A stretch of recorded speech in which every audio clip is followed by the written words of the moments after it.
May misteryong nababalot dito sa mga kuweba ng Kalibo. Dapat kasi lahat ng hinihiram ay binabalik. Story time! May naninirahan daw dito. Hindi naman siguro masasamang engkanto.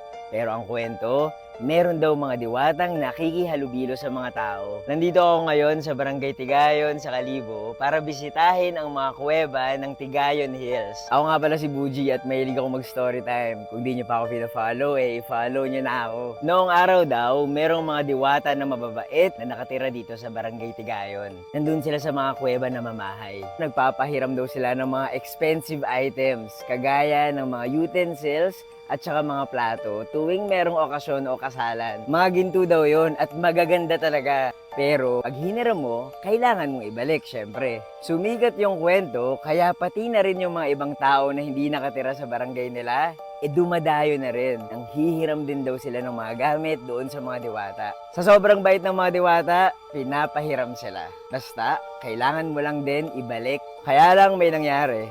Hindi na ibabalik yung ibang mga gamit na hiniram sa mga diwata. Wala namang matutuwa, di ba? Kapag hiniram isang bagay, tapos hindi binalik sa'yo. Tumulong ka na nga lang, sinamantala ka pa. Dahil sa mga nangyari, unti-unti nang hindi nagpakita ang mga diwata sa mga tao. Siguro, nasira na ang tiwala. Hindi na rin sila nagpapahiram ng mga gamit. At yung mga ginto na hiniram na hindi binalik, bigla na lang naging abo. Umaasa pa rin yung ibang mga tao na babalik yung mga diwata.